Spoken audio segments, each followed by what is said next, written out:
Сәлеметсіздер ме, құрметті көрермендер? Бүгін сіздермен бірге духовкада пісірмейтін, бірдемеде жасалмайтын, оңай әрі тез жасалатын, үй жағдайында бар нәрселерден жасайтын біз торт пісіретін боламыз. Ал ендеше кеттік.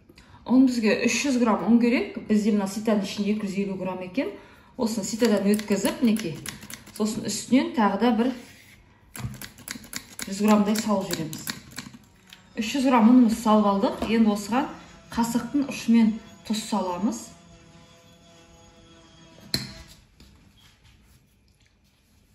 Бес қасық, үлкен қасықпен 5 қасық, 180 грамм қант саламыз. Сол қантты мына үлкен қасықпен өлшеуге болады. 5 қасық саламыз. 1, 2, 3, 4, 5.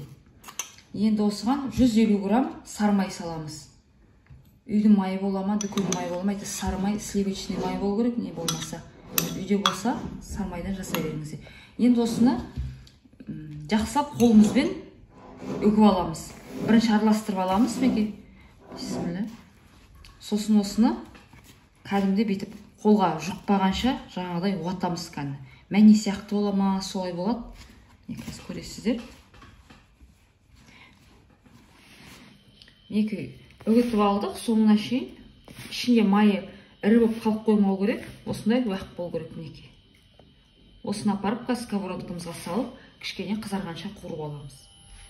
Ал мінекей сковородкамызға саламыз да, қып-қызыл болғанша кәдімгідей қуырып аламыз. Осылай жанынан кетіп қалмай араластырып отырыңыздар.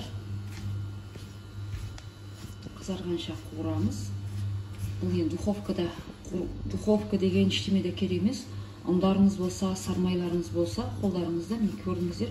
Қазір оп-оңай әп-әдемі торт болып шығады. Шай ішуге 5-6 сағат салқындатқан болмаса, қазірде жұмыртқа қоспайсыздар, разрыхлитель деген қоспайсыздар.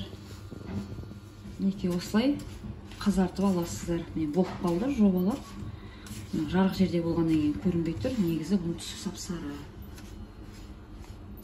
Жаңағы пісірген коржыларымыз дайын болғанша, салқындағанша біз арасына жағатын крем жасаймыз. Мінекей 3 жұмыртқа, бисмилля.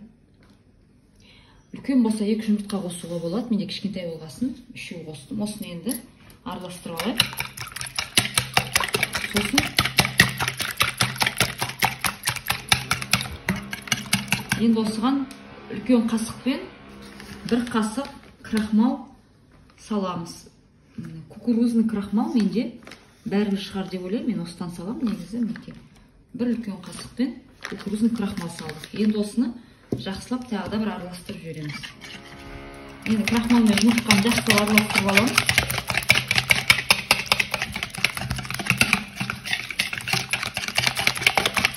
Енді осыған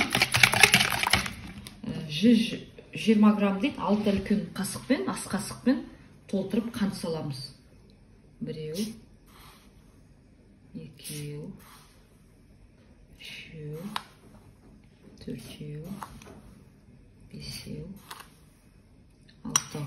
Енді осыны тағы жақсылап араластырып аламыз.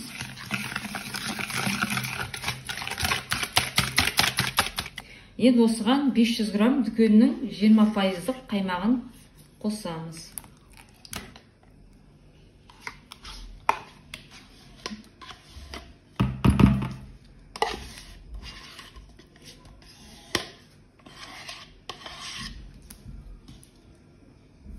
Жақсылап енді бұны араластырамыз.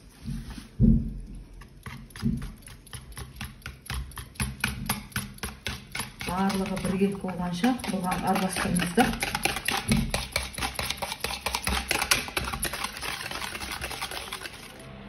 Осымен болды. Енді осыны қазір отқа апарып қайнатамыз. Отқа кеп қойдық. Енді осыны қойлағанша былғап тұрамыз.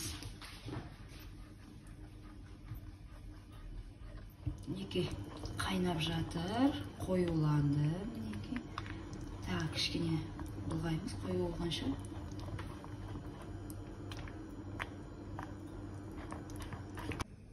Креміміз дайын болды. Міне мәне сияқты болады екен. Кәдімгі манный каша бар, осы сияқты. Енді осыған енді 50 грамм сармаймызды қосамыз. Осы ыстық болып тұрғанда қосыңыздар, еруіне жақсы болады. Енді жақсылап араластырамыз. Енді үлкен қасықпен 1 қасық ванильный сахар қосамыз.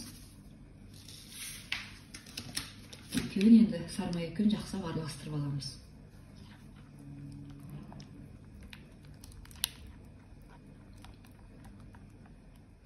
Мінекей барлығы дайын болды. Енді главный бізде главный кетейін деп тұр. Мінекей жаңа қуырылған коржымызды 4 қасықтайын алып қаламыз. 2 кетті, 3, 4 алып қалдық.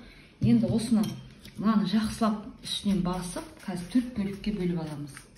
Артынан мына салған кезде 4 слой болғанда бірдей болсын деп 4-ке бөлеміз осыны.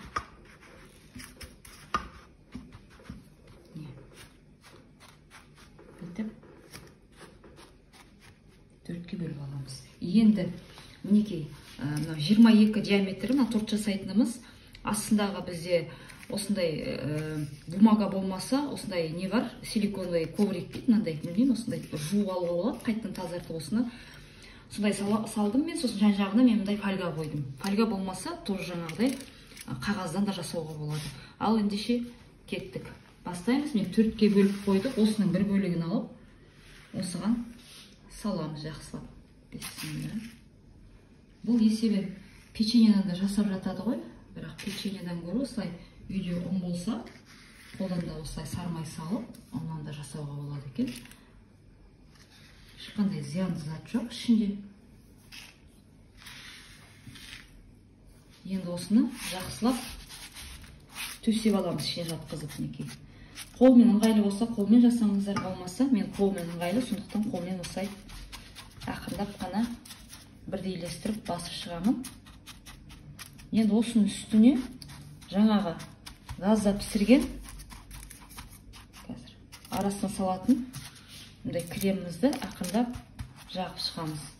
Бұл енді жылжи беруі мүмкін, жылдай жағыңыздар, сондықтан да мінекей маңдай каша сияқты болады, жобалап не. Енді осыны ақырындап бетіне салып жағып шығамыз. Бұл артынан өзі тұрады, сол кезде сіңіп жұмсақ болады. Осыны осылай салып алыңыздар да ақырындап жағып шығыңыздар. Қасықпен жағасыздар ма, қалай сіздерге ыңғайлы болады, только жылдай жағыңыздар. Мінекей маған қасықпен ыңғайлы болып тұр. Шет жақтарына жақындатып, бетіп барлығын осылай жаңа коржымыздың бетін жауып шығатындай қылып жасаймыз. Жыл болсын, жаңағы креміміз әйтпесе ыңғайсыз болады. Ақырындап асықпай.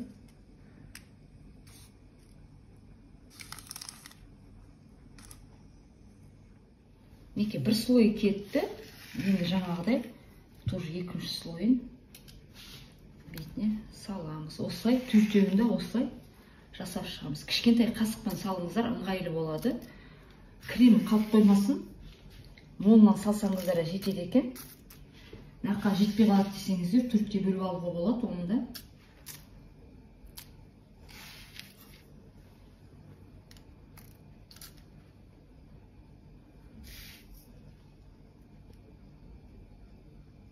Бұнда кішкене жаңағыдай ақырындап бетіп басып алыңыздар. Қалай ыңғайлы сіздерге. Өте дәмді болады, жүп-жұмсақ, әдемі, керемет болады. Енді осының бетіне тағы да слойлап жаңағы кремімізді жағатын боламыз.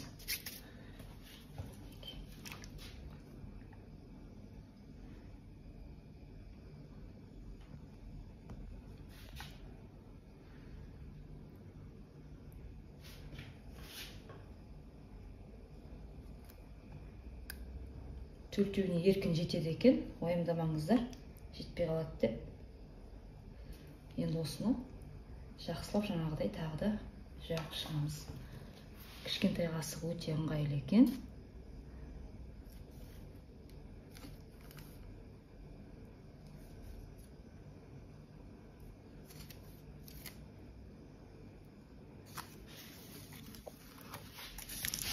Бұл енді астындағы қуырылған ұны ғой, енді бүйтіп қозғалады міндетті түрде, ол уайымдамаңыздар. Ақырындап бүйтіп жауып жүруге болады, бүлдіртпей. Барлығы жауылды. Енді осылай қалған 2 слойында өйстіп шығамыз. 4 слойын жауып болдық. Енді жаңағы 4 қасық крошкамызды бетіне ақырындап себеміз. Бұл сәндік үшін кішкене.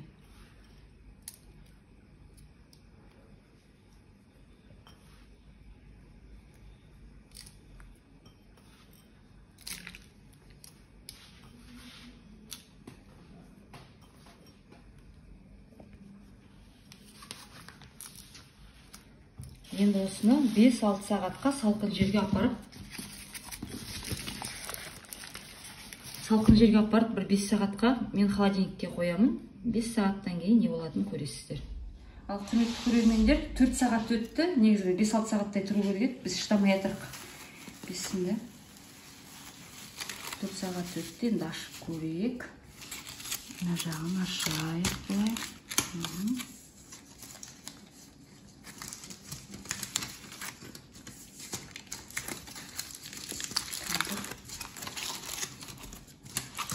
Көтеріп алайын, сосын бақ формамызды ақындап. Бисмилля. Енді фольгамызды алайық жан-жағындағы. Әдем болып шығатын тұғын, енді осы жолда жаман болмай шығар деп ойлаймыз. Күштеп шығыпты.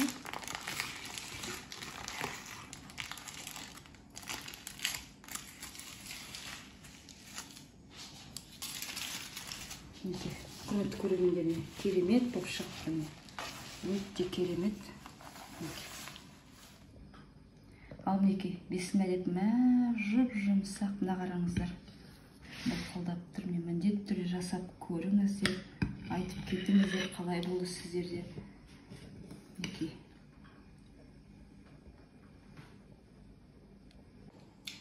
Сәлеметсіздер ме маманың көрермендері. Бүгін осындай тортиктің дәмін көреміз. Мен өзім тәттіні жақсы көремін. Бұлқылдап тұр. Бисмилля.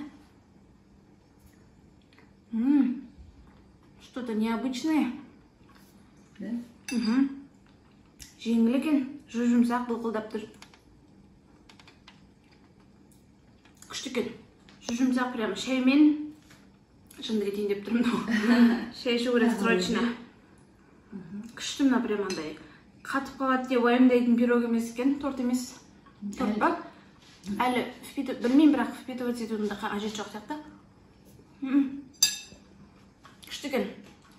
Мен тәтті жақсы көремін, бірақ анамның тәттіні жей бермеймін. Күшті екен. Міндетті түрде маманың рецептімен жасап көріңіздер. Комментарийге қалай болып шыққанын жазып кетіңіздер. Жасап көруге кеңес беремін шынымен де. 5-тен 5 деген баға қоямын. Лайк басып комментарий қалдырыңыздар. Сау болыңыздар. Ал құрметті көрермендер, бүгінгі міне сіздермен бірге жасаған жеңіл және оңай духовкасыз тортымыз дайын болды. Өте керемет. Жасап міндетті түрде көріңіздер. Маған лайк басып кетіңіздер, подписка жасаңыздар. Келесі кездескенше, хош, сау болыңыздар.